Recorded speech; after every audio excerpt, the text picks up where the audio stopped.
కేవలం 5,000తో 605 గజాల భూమిలో 630 స్క్వేర్ ఫీట్ సింప్లెక్స్ హౌస్ కేవలం 36 లక్షలు మాత్రమే. రాదనుకున్నారు, పోయిందనుకున్నారు, పీడ వదిలిందనుకున్నారు, మాస్కుల్ని కూడా మర్చిపోయారు. ఏముంది, మళ్ళీ వచ్చేసింది. అవునండి బాబు, అవును. అదే కరోనా మళ్ళీ ప్రపంచాన్ని వణికిస్తోంది. దేశంలో అంతమైంది అనుకున్న కరోనా మళ్ళీ ప్రజలపై దండయాత్రకు సిద్ధమైంది. దేశంలో మరోసారి కరోనా విజృంభిస్తోంది. 2 ఏళ్ల పాటు ప్రపంచాన్ని అల్లాడించిన మహమ్మారి మారువేషంలో చాప కింద నీరులా మళ్లీ వ్యాపిస్తోంది.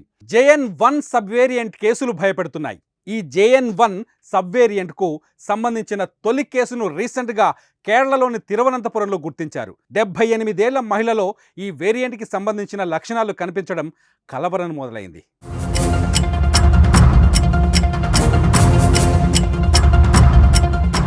దేశంలో ఒక్కరోజే 335 కొత్త కరోనా కేసులు వెలుగు చూడగా అందులో 111 కేసులు సోమవారం కేరళలో నమోదయ్యాయి. ప్రస్తుతం కేరళలో 1634 యాక్టివ్ కేసులుండగా దేశవ్యాప్తంగా 1701 కరోనా యాక్టివ్ కేసులున్నాయి. కరోనా పెరగడంతో కేంద్ర ప్రభుత్వం అప్రమత్తమైంది. జాగ్రత్తలు పాటించాలని అన్ని రాష్ట్రాలను హెచ్చరించింది.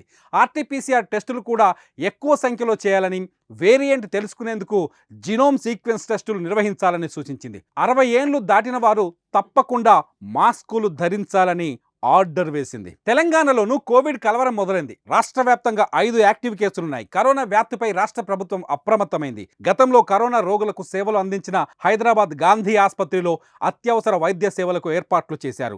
ముందు జాగ్రత్తగా 50 పడకలను సిద్ధం చేశారు. కోవిడ్ రోగులు ఎప్పుడు వచ్చినా చికిత్స అందించే విధంగా చర్యలు ప్రారంభించారు. మనకు నిద్రలో సైతం గుర్తుంచుకునే సంవత్సరం 2020.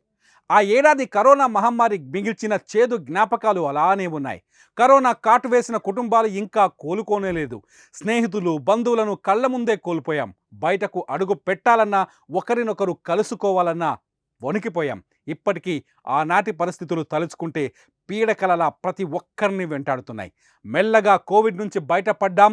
జీవితం సాఫీగా సాగుతోంది. మళ్ళీ ఇంతలోనే మహమ్మారి వచ్చేసింది.